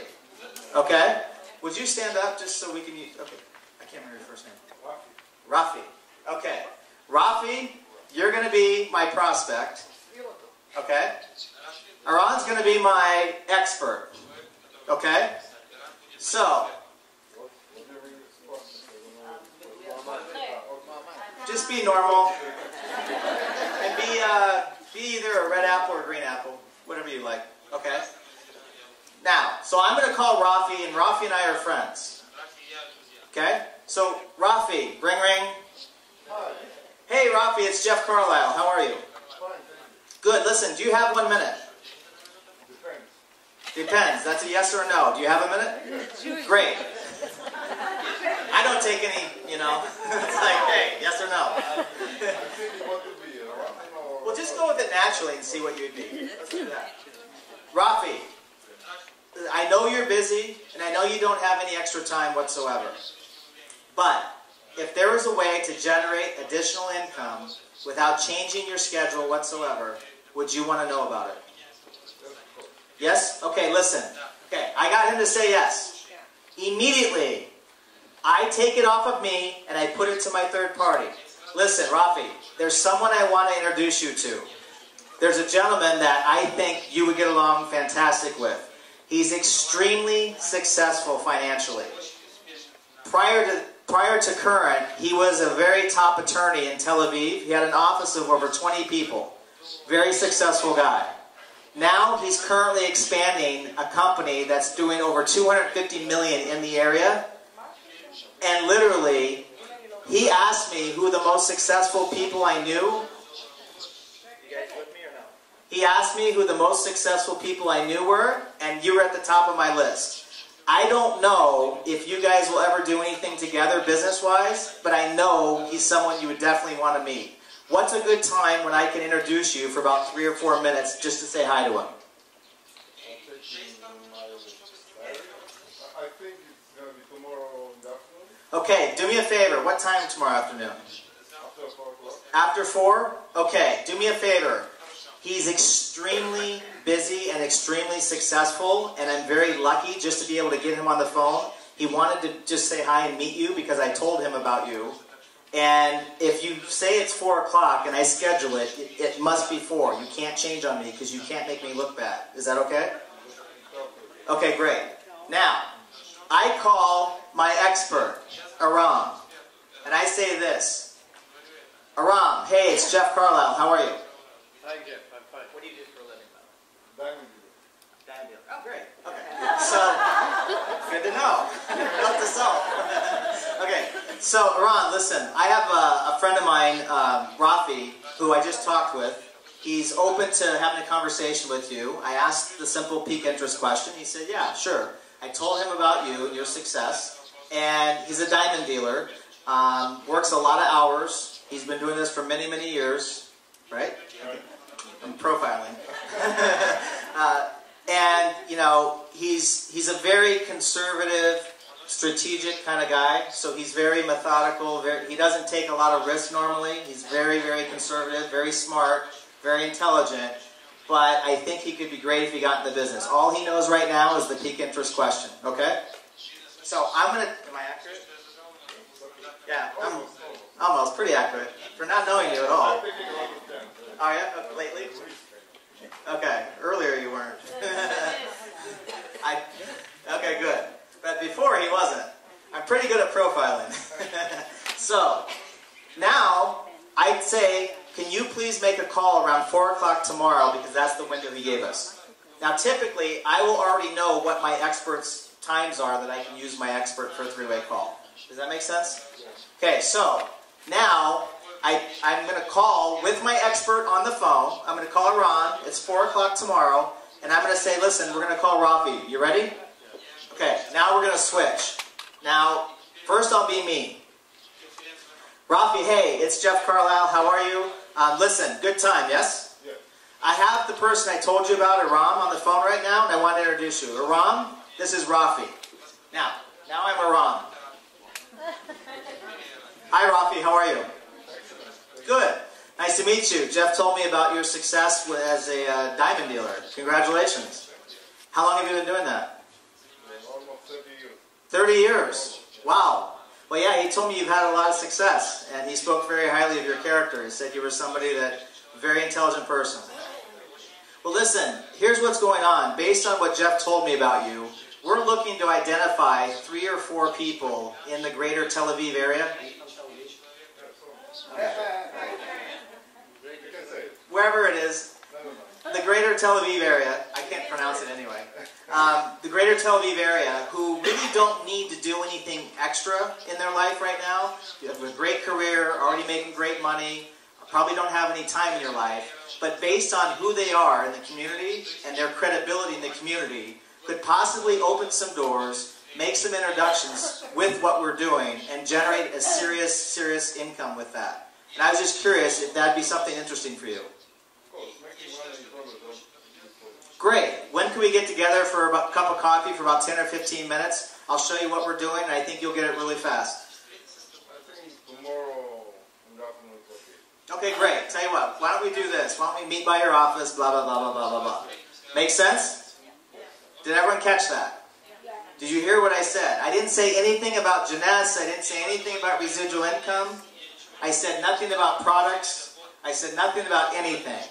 I talked about his credibility based on what Jeff had told me, right, about his credibility, his success. We're looking for 3 or 4 people in the area who have that credibility that, based on what we're doing, could make some introductions, and by those introductions could generate a serious income. And would that be of interest? And if it would, let's get together and I'll show you what we're doing. Does that make sense to everybody? Now, thank you, by the way. Do you see the process? Do you see the process? What I found, no matter how successful the person is, when you approach it like that, with the proper peak interest, the proper edification, and then the proper delivery from the expert, talking about simply positioning themselves based on their credibility, make some introductions, open some doors, like to show you what we're doing, 10 or 15 minutes. Based on that, at least 80 or 90% of the people will come take a look. And that's all we want.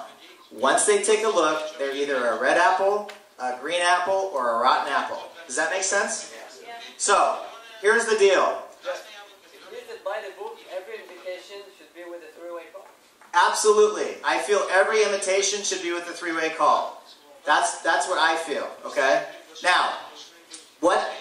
Perfect. Now, with me, I did 3-way calls, even though I was the #1 person in my company, even though I could explain my business better than anybody, I did 3-way calls. I would take and talk to my friends, and then I'd introduce, just to prove a point, I'd introduce someone who's only 2 or 3 weeks old in the business. Here I was, the top person. I knew my friends wouldn't listen to me. I'd bring in someone else. They would act like the expert. My friends would come check out the business, because I knew they wouldn't listen to me. The other reason you want to do 3-way calls, and I'm going to get into this with the leaders, the reason you want to do that is how you start your group will duplicate out. So let's say I bring Rafi into the business, but I never did a 3-way call.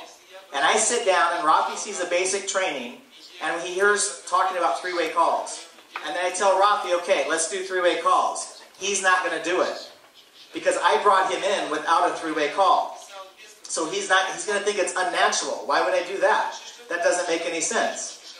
Right? My people will listen to me, of course. And then he's just going to start doing it. Well, as you go, and Rafi recruits people that he thinks need it, who recruit people who think need it, who recruit people who think need it, pretty soon, you're going to have a whole bunch of people who don't have the credibility you do, who don't have the ability to get people to listen that you do, and the whole thing dies. I had 3 giant legs that took off 6 to 8 months. Just boom, just exploded. But I wasn't doing 3-way calls at first. This was my first 30 days, and I didn't know any better. So those 6 just started to go, right? 3 of those 6 died. Those legs died. Because no one was doing 3-way calls, and eventually we got down to people who couldn't influence others. I had to rejuvenate them, which was really hard.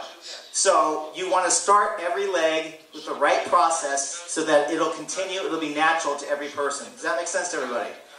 Okay. Now, I don't even know what this says. What's that say? When you're edifying somebody, the way you edify somebody is first you talk something about their past success. Second, you talk about their current success. Third, their future. And then last, their character.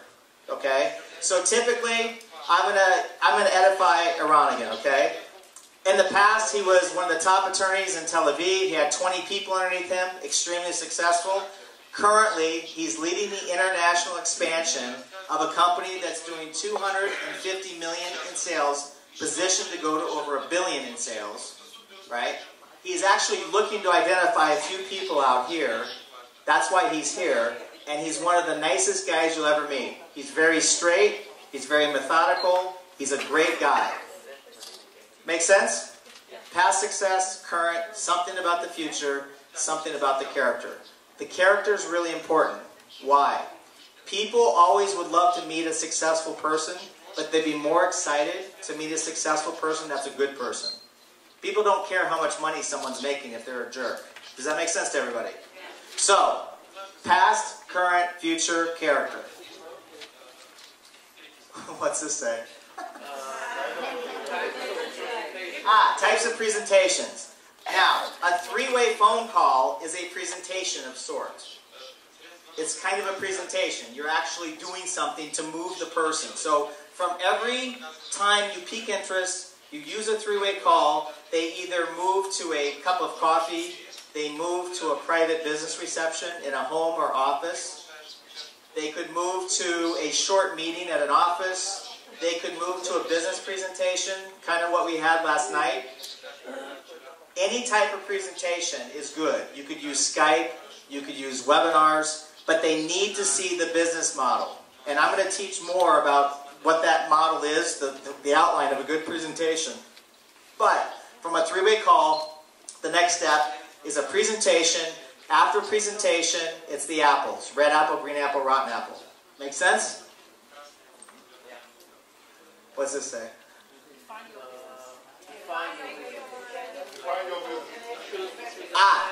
You want me to go that?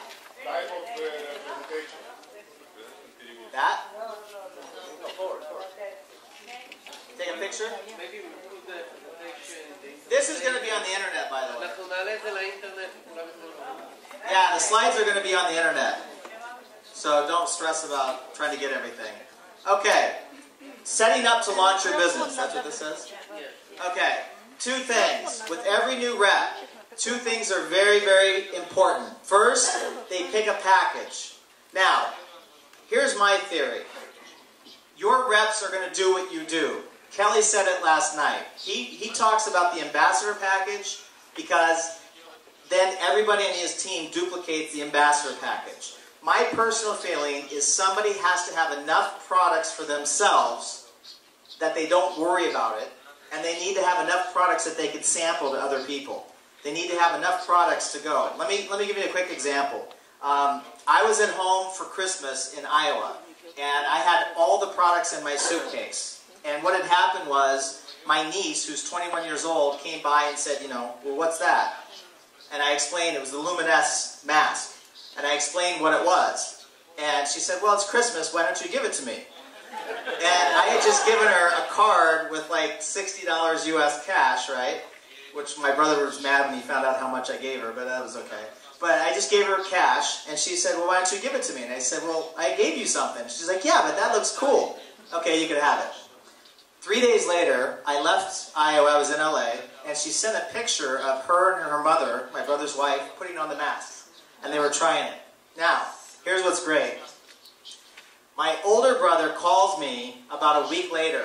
Now, this is my rotten apple older brother, right?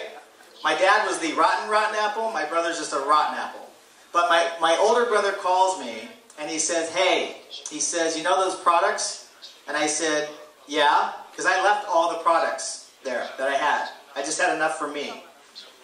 He said, well, he goes, I've been taking the pills, and he said, I feel pretty good. And I go, really? He goes, yeah. He goes, I don't know what it is. He goes, but, you know, what's the stuff in that purple squeezy thing? And I said, the Reserve. He said, yeah, I took the pills, and then I took the Reserve. And he goes, I feel pretty good. Now, my brother has been diagnosed with Parkinson's in, I think, September. And so for him to say he's feeling good enough for me. I don't know how that stuff works, but I just told him, I go, great, right? He said, can I get some more of that? And I said, yeah, I'll hook you up, for sure. He said, oh, and Jody, my wife, loved the mask, and she wants to be a distributor. Now, this is my rotten apple brother who literally wouldn't even tried to talk me out of the industry for all those years, and then wouldn't even come to my award ceremony. And now his wife wants to be a distributor. She makes $100,000 a year in Iowa as a banker, and she wants to be a distributor. That's not the best. The best is my little brother calls me about 4 days later. He writes on a comment on WhatsApp, and he says, okay, no sarcasm, please. And then he calls me, and he goes, my wife heard about the products. She wants them too. She wants to be a distributor too. Right?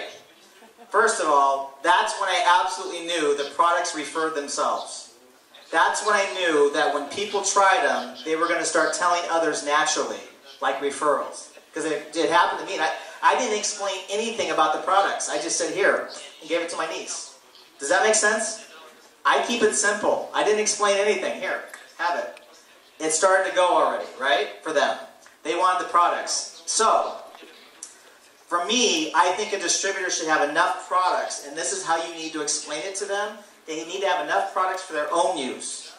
You know, in the United States, we have a saying, you can't sell a Ford and drive a Chevy. Right? So you have to be a product of the product. You have to try the products for yourself. But more importantly, you also need to have products that you can leave with people so that they can try them, so that after they see that they work, they're gonna want to know more, get more products, and be a distributor possibly after that. Because product sampling is a great way.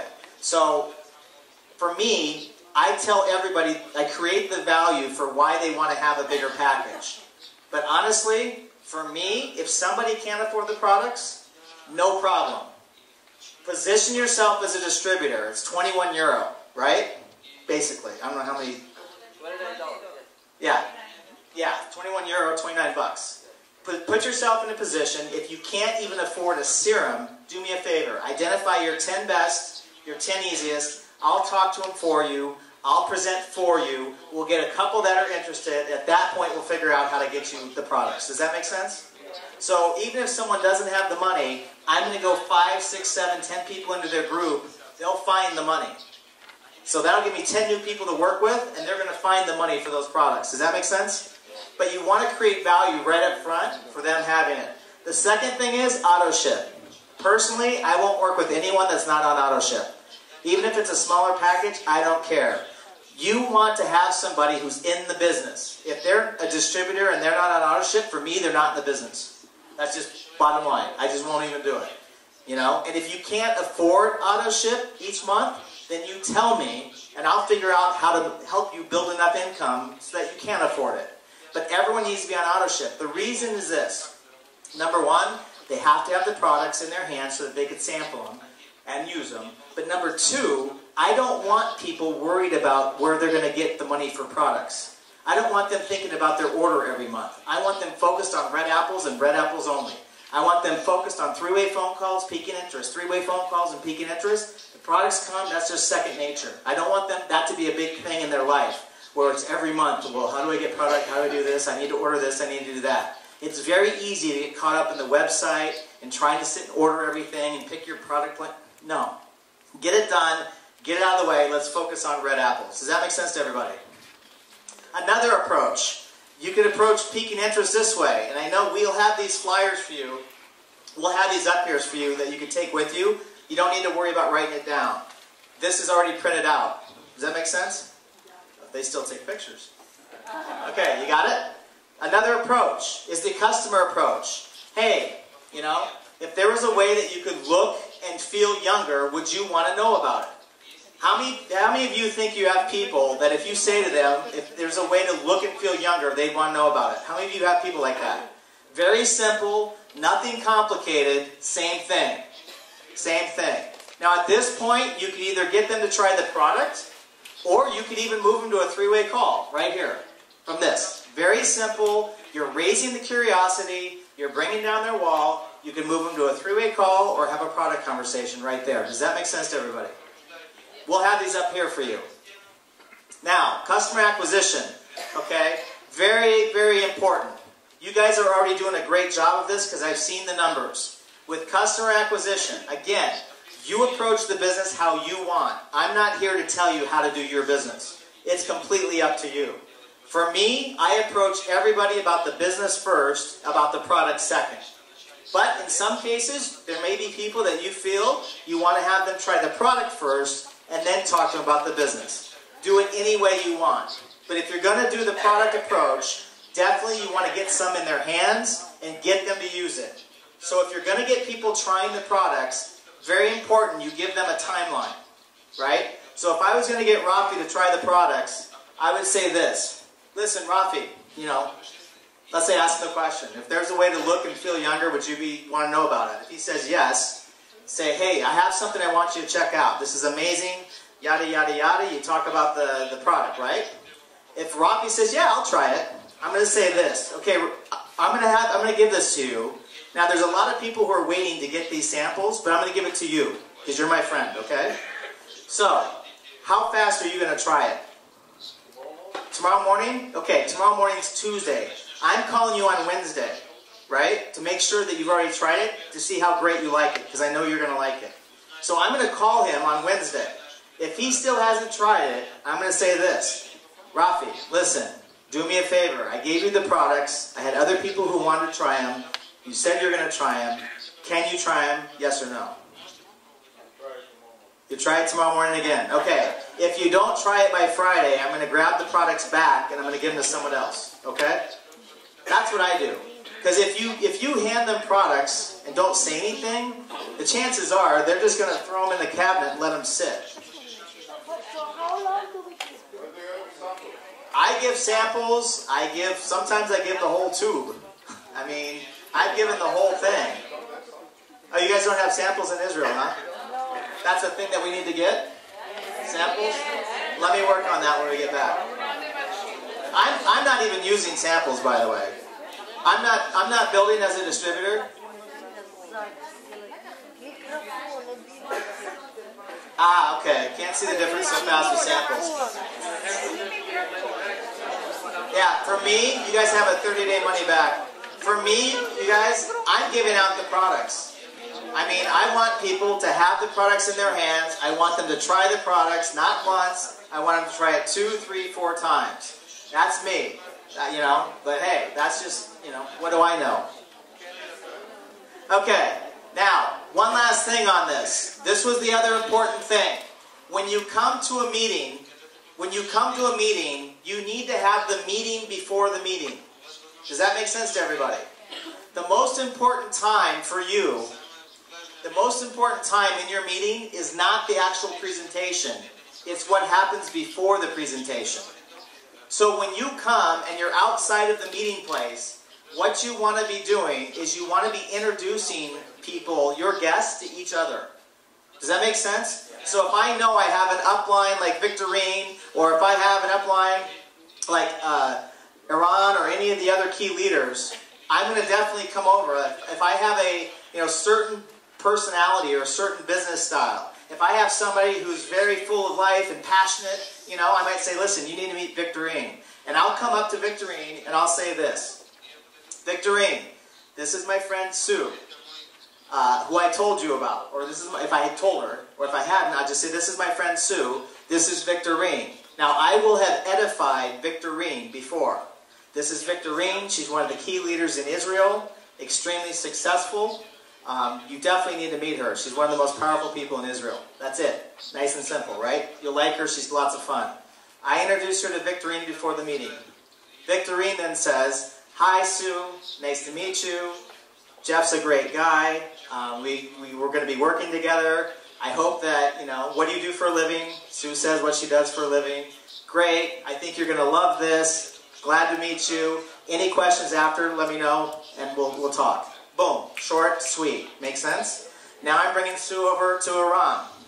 Sue, this is Aram. Aram's an attorney by profession, was able to walk away from that.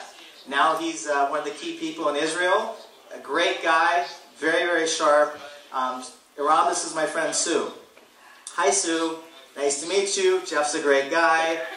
Like him a lot. Look forward to working with you. Is this your first time? Great. What do you do? Great. I think you're going to like it. Very excited. Great. If you have any questions, let me know. Boom. I bring them over to the next person. Right?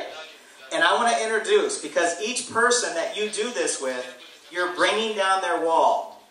Because each person, when they show up here, the first thing they're doing is they're doing this. Who are these people? What am I doing here? Why are they so happy? Right? Especially you guys. Right? You guys are like, woo! Right? People are like, what? So they have their wall up.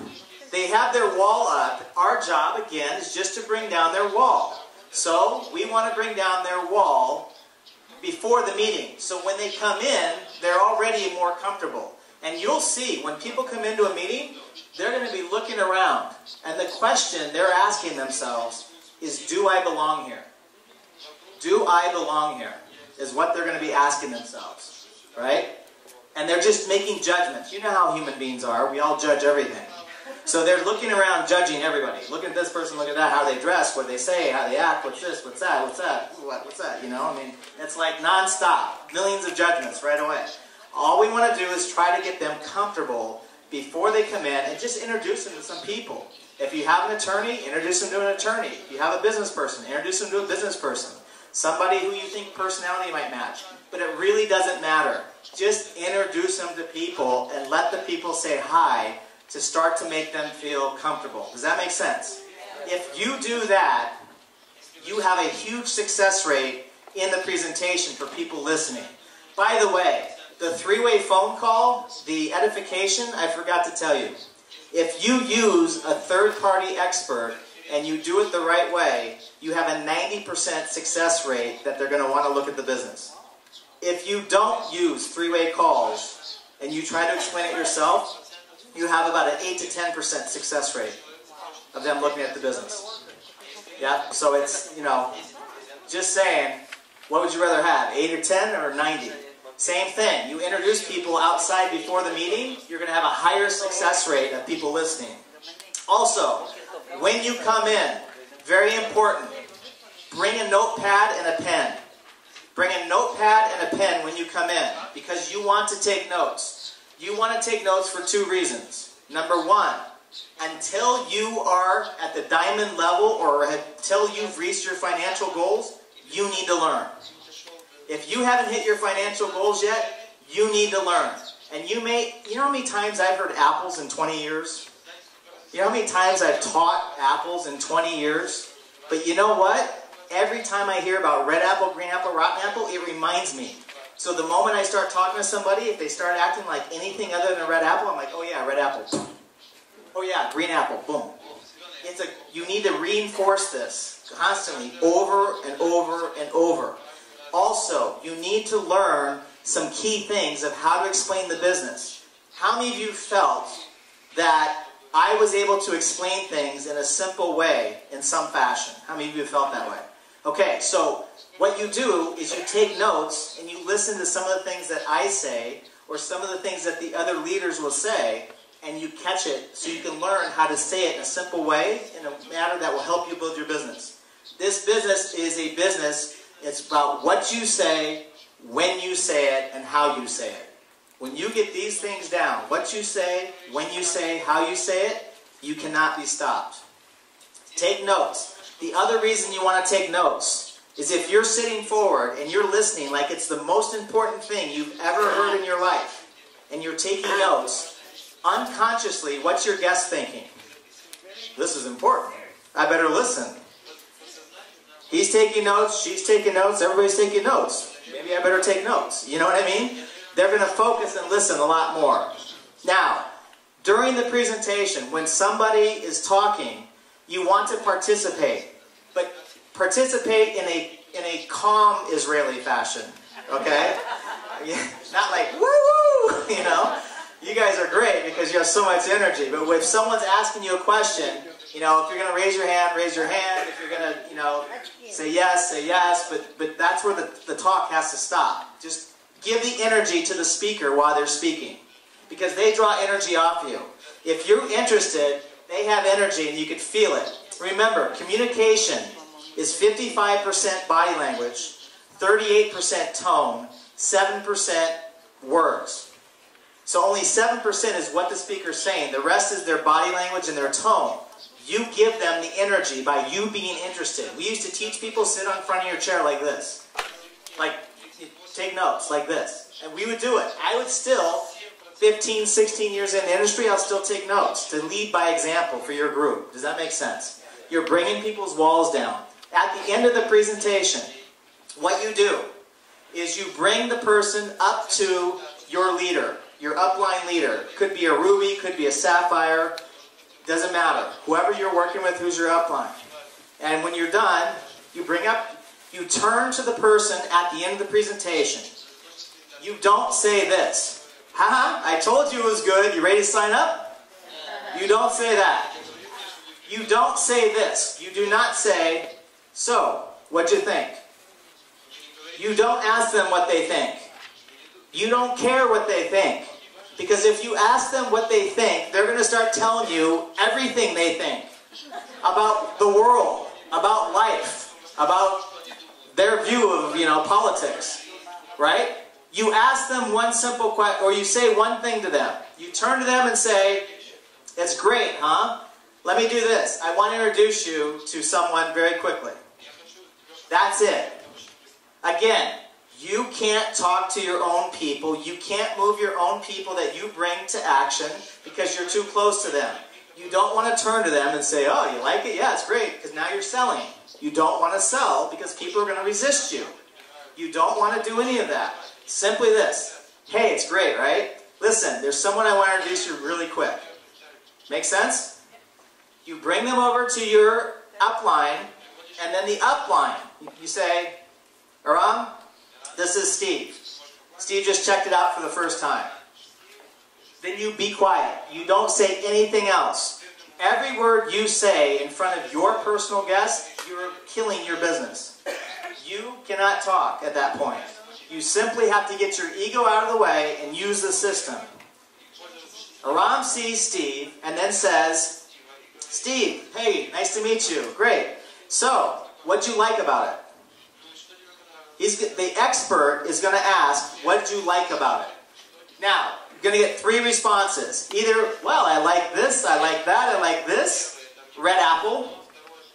Then if he has a red apple, Ron's going to say, great. Why don't we do this? Why don't we get you registered right now? Jeff will help you get registered online right now, and then I'll come over in a few minutes and we'll get you started. Does that make sense to everybody? Yeah. The expert says, what did you like about it? The second type of answer. Yeah, I'm not quite sure. I'm not sure about the products. I'm not sure about this. I'm not sure about that. Great. Well, listen. Why don't you just formulate what questions you have? We'll get you the answers, and you can make your decision from there. I'll be over in a few minutes, and if I can be helpful with answering any questions, I'll let you know. Make sense? Third type of response. What'd you like about it? Steve says, I don't know. Not for me. It's just not for me. Hey, no problem. Well, listen, at least maybe do Jeff a favor. Try the products. The products are amazing. I'm sure you saw that. They're absolutely incredible. You'll have great results. And who knows? Maybe you know some people who would love the business. Let Jeff know. Make sense to everybody? Yeah. The expert closes the person, not you. The expert has the conversation, not you. You just turn and say, hey, great, right? I want to introduce you to somebody very quick. I want you to meet Aram. He's one of the top people here. He was an attorney before. Aram, this is Steve. Boom. And let that person do it. Now, when Aram gets done saying thank you to everybody and hello to everybody, at that point, he's going to come over and he's going to have a quick conversation. That whole next level is what we're going to teach in the next advanced training for the people who are Ruby and above. That's beyond basic.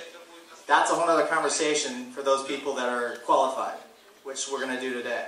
But for the basics, any questions on that? Does that make sense to everybody? So to replay it, okay? Very simple. Our job is to pique interest, not to explain the business, raise their curiosity, bring their walls down. How do we do that? Listen, I know you're busy. Do you have a minute? I know you're busy. I know you don't have any extra time. If there was a way to generate an income without changing your existing schedule, would you want to know about it? If it's a yes, or a yes, what is it? Just leave them here, I guess. If it's a yes, or a yes, what is it? At that point, then we move them to the three-way phone call. Listen, there's someone I want you to meet. They're extremely successful. This before, this is what they're doing now. Da-da-da-da-da. What's a good time? Don't make me look bad. This is a very successful person. If you say 4, it needs to be 4. Okay, we'll call you together. Call your expert. This is who I have. This is the personality. This is what they've done before. Boom. Call the expert and you call together the next day at 4. You don't talk. Oh, one other point. When you do a three-way call and you introduce, you are done talking. You have nothing to say. The expert does the talking. At the end of the call, hang up the phone. Hang up the phone. The big mistake that everybody makes, I forgot this one. The big mistake, I get Iran on the phone with Rafi. One mistake is, listen Rafi, I want you to meet Iran.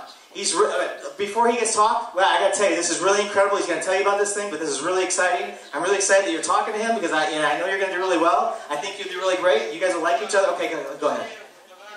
Right? When you introduce, you're done. No more talking. At the end of the call, big mistake. What most people have done mistakes on.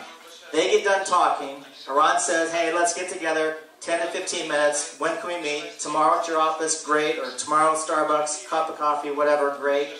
Look forward to meeting you. Then, most people say this. Okay, thanks, Iran.